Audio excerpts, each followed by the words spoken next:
गया है। अभी शुरुआती जानकारी आई है कि करीब 4000 से ज्यादा लोग सैलाब में बह गए हैं और इस महासैलाब से नेपाल के हाइड्रो पावर प्रोजेक्ट को भी नुकसान की खबर है। जिस रास्ते से सैलाब आगे बढ़ा उस रास्ते के सारे मकान उसने क्षतिग्रस्त कर दिए हैं। एक पुल के बहने की तस्वीर भी सामने आई है। घर, मकान, दुकान सब बह गए। सैलाब में कारों के बहने की तस्वीरें भी सामने आई है। पूरी तरह से हाहाकार मचा हुआ है और इस वक्त नेपाल में लोगों से अपील की गई है कि वो नदी के करीब ना जाए। सैलाब का पानी इस वक्त काठमांडू के मुगलिन तक पहुंच गया है।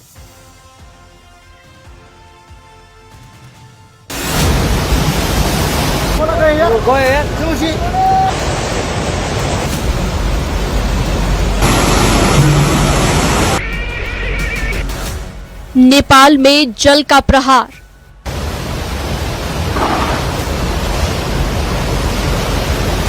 बह गए मकान, बह गई गाड़ियां।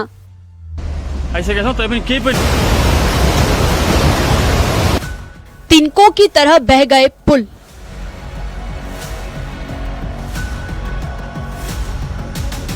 नेपाल से आई फ्लैश फ्लड की ये तस्वीरें मन में खौफ भर रही हैं, जहां शांत वादियों में अचानक चीख पुकार मच गई, क्योंकि कुदरत ने ऐसा तांडव मचाया जिससे हर तरफ तबाही का मंजर नजर आया।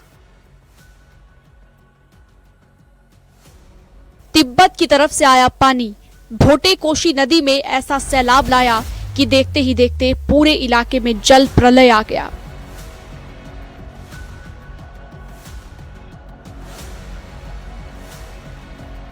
पानी की रफ्तार ऐसी कि घर, दुकानें, गाड़ियां और पुलों तक तिनकों की तरह बहते नजर आए।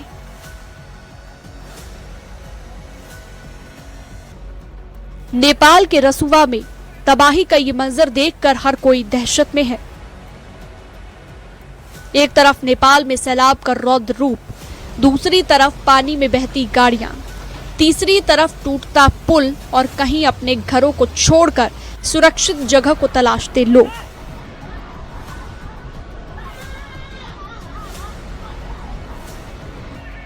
ये तस्वीरें बता रही हैं कि पहाड़ों में आया पानी कितनी तेजी से तबाही में बदल सकता है।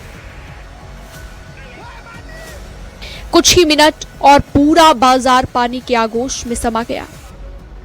कुछ ही पलों में सड़क का नामो निशान मिट गया। अब इस सैलाब का असर नेपाल से निकलकर बिहार तक पहुंचने की आशंका ने चिंता बढ़ा दी है।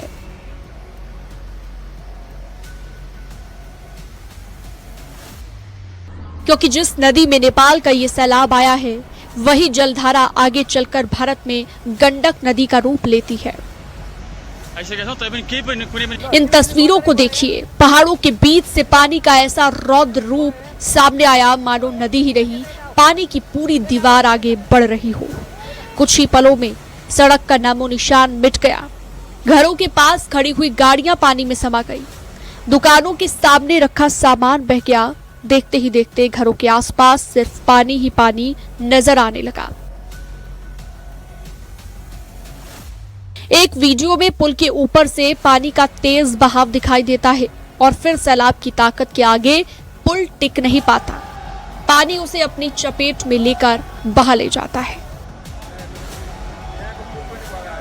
दावा यहां तक किया जा रहा है कि तिब्बत में ग्लेशियर फटने से ये तबाही आई है, जिसके बाद नेपाल के रसुआ की तरफ पानी बढ़ गया।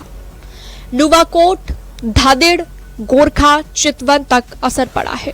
भारत के सबसे करीब नेपाल के चितवन की सीमा है और चितवन से बिहार के पश्चिम चंपारण की सीधी सीमा लगती है। पश्चिम चंपारण के वाल्मीकि नगर तक इसका असर हो सकता है। निचले इलाकों में बाढ़ का खतरा बढ़ सकता है। तबाही कितनी बड़ी है इसका अंदाजा इस बात से लगाइए कि नेपाल पर्यटन बोर्ड के शुरुआती आंकड़ों के मुताबिक 384 यात्री और पर्यटक लापता बताए जा रहे हैं।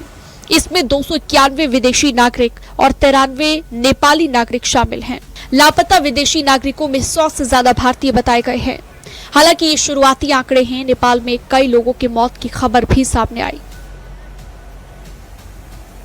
सैलाब ने सिर्फ रिहायशी इलाकों को ही नहीं उजाड़ा, बल्कि नेपाल के हाइड्रो पावर सेक्टर को भी नुकसान पहुंचाया।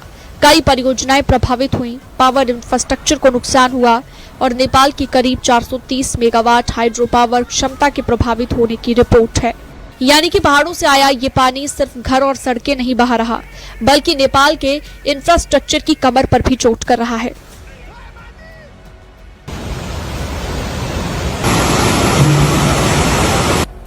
अब सवाल ये है कि आखिर इतना पानी अचानक आया कहां से। शुरुआती रिपोर्ट में पानी के तिब्बत की तरफ से आने की बात कही गई है। विशेषज्ञ और अधिकारी संभावित ग्लेशियर लेकआउट, बर्स्ट, फ्लड समेत दूसरे कारणों की जांच कर रहे हैं। नेपाल से निकलने वाली नदियों का पानी बिहार के लिए हमेशा बड़ी चुनौती रहा है। भोटे कोशी आगे त्रिशूली सिस्टम से जुड़ती हैं और यही आगे भारत में गंडक नदी से जुड़ती हैं। इसी वजह से बिहार में प्रशासन अलर्ट मोड पर आ गया है। पश्चिम चंपारण, गोपालगंज, सारण, मुजफ्फरपुर, वैशाली और